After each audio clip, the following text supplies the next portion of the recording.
went to get a ladder, but when he realized they were gone and the truck just left, he knew that it was them. And so then he found the Bolt's lock, and then when at the exact moment when Bolt burst into it, he told Bolt that he did it, that he opened it. But Bolt was pretty sad, and then he said he couldn't do it. He couldn't do it. Right, but they still... Rhino talks him back into still getting Mittens back, so they go chase after the dog catcher. They get to the pound. They break out Mittens and a bunch of other people. That was a pretty funny scene. Yeah, remember when well, one of the scenes in the movie was that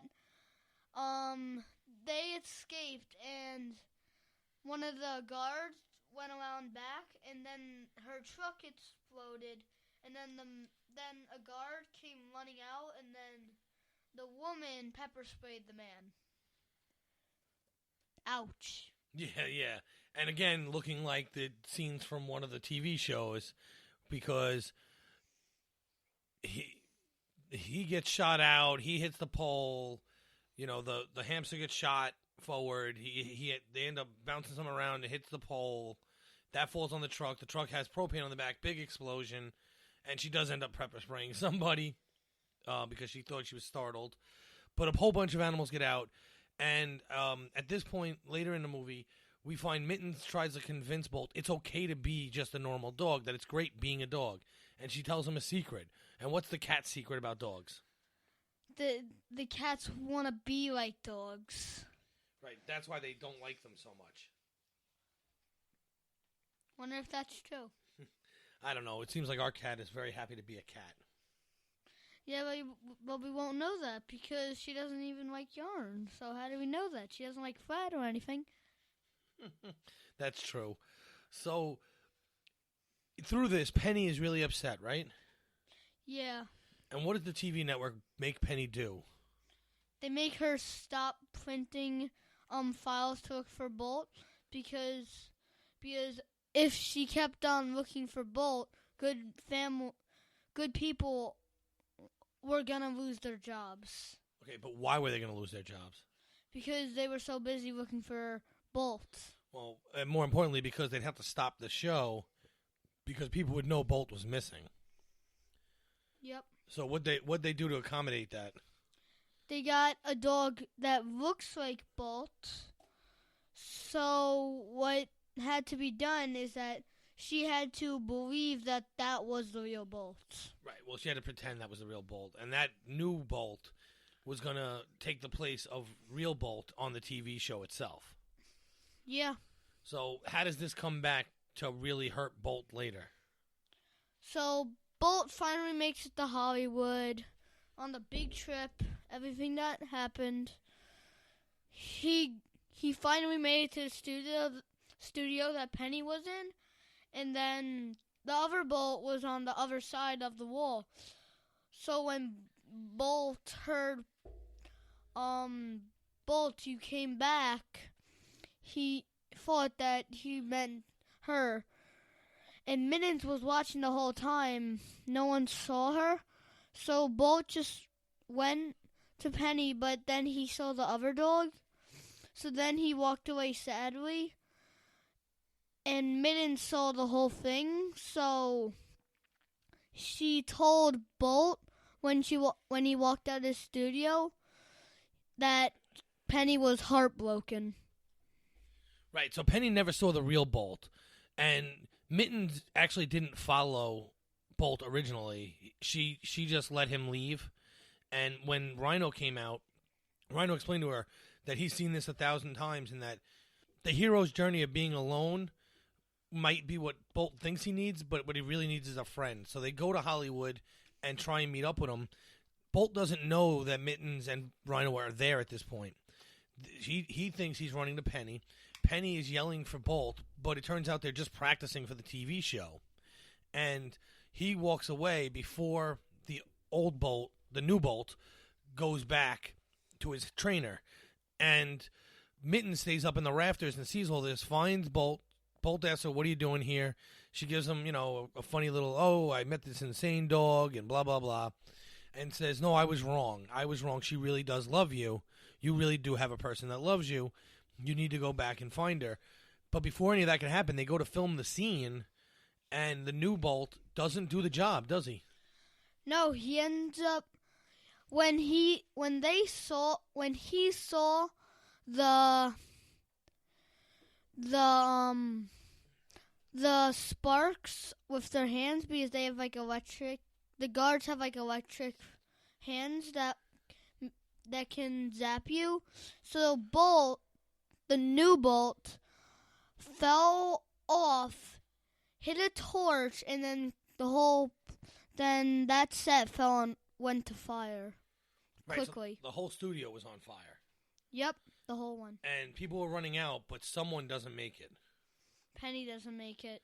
Right, so she's inside, and who goes in for the rescue? Bolt goes in for the rescue. The real Bolt. Yep. So I love this scene because you have like a ductwork falling in front of the door, and Rhino runs in because he's still in his little bubble. He runs in and he goes, "Today is a good day to die," which, if you listen to other podcasts of mine, you'll know I'm a big Star Trek fan, and that's such a Worf statement. Today is a good day to die. So, but Mittens opens up the ball and pulls him out and goes, "Not on my watch." And it gives Bolt just enough time to get inside the building, find Penny, and start pulling her. And what was really cool about that scene was she goes, "Bolt, zoom, zoom." And he may not be as fast as in the TV show, but he starts dragging her towards the entrance to get her out of the fire. Well, it wasn't really the entrance, but yeah. Well, he doesn't find the entrance. What does he find? He finds like an air duct. And what does he do with the air duct? So, well, when he thought all hope was lost, he sat down and laid down next to Penny. And then, like, the scene with the mother would go on with, where she's asking everybody, "Has anyone seen my daughter?" And then Bolt realizes that there's a chance, and he tries to do the super bark, and he gets the firefighters' attention, and he keeps on doing it. And then he saved Penny's life. Right, so they both pass out because of the smoke. But because of the super bark, the firefighters are able to break through the wall and get Penny and Bolt to safety. Yeah, that's basically what happened. Right. So before that happened, though, he ran into three birds in Hollywood, and those three birds act like movie producers. Yeah, but it was mostly like two, because Billy was just like their assistant.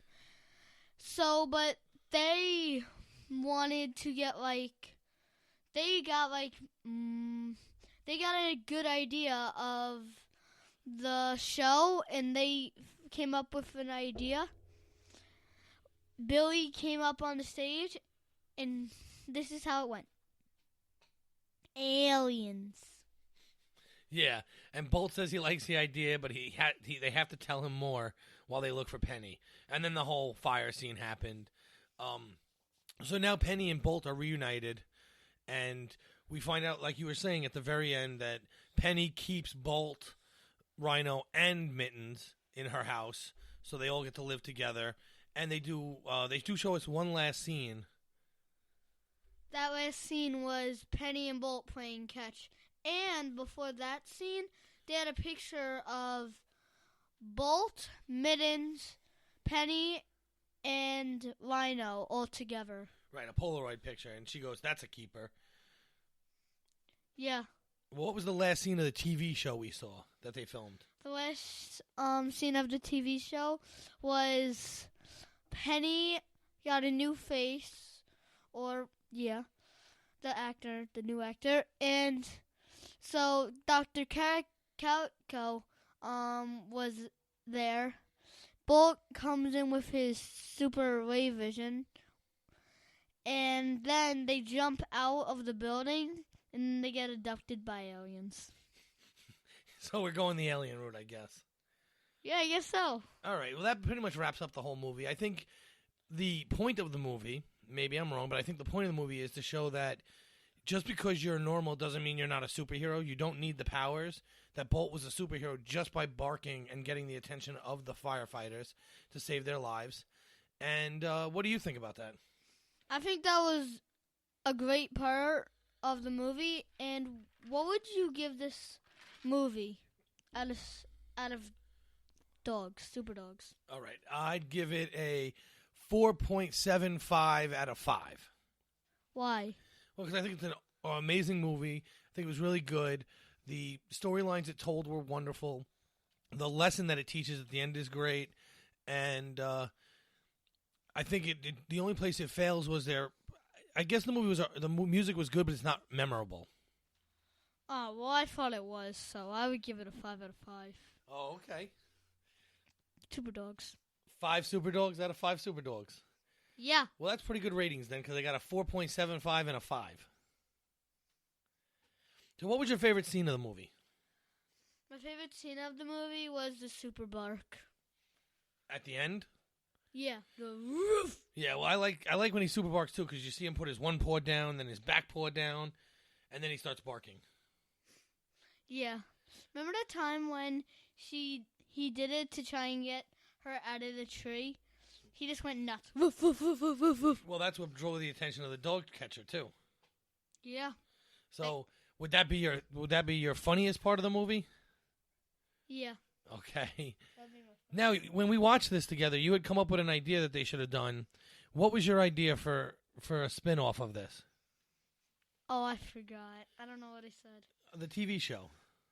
Oh, yeah. They should have made a TV show of everything like they did on the trip trying to get to Hollywood. Because they didn't really show that much. All they did was show a map and them walking.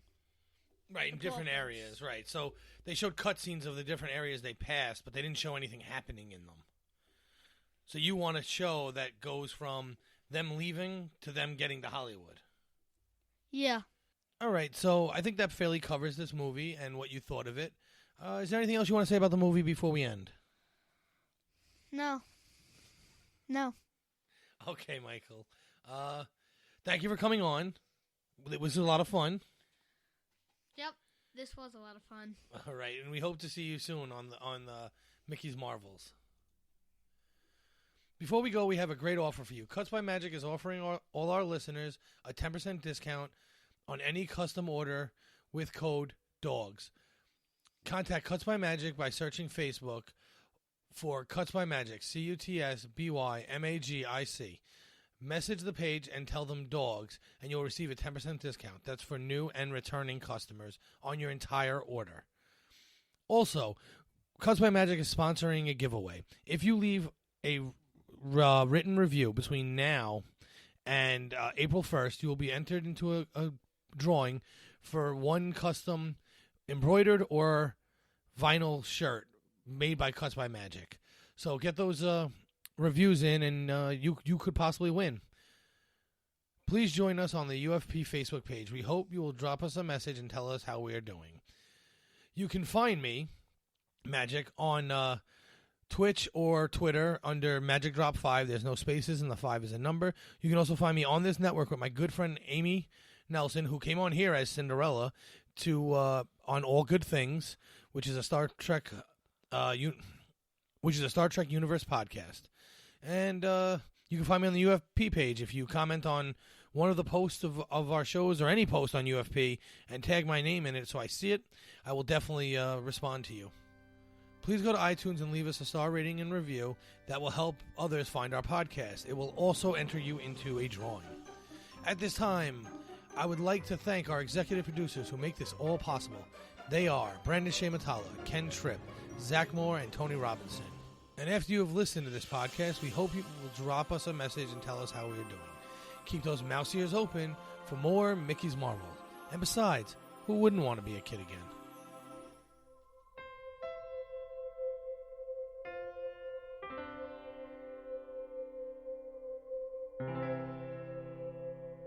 This has been a production of MTMR Media Works.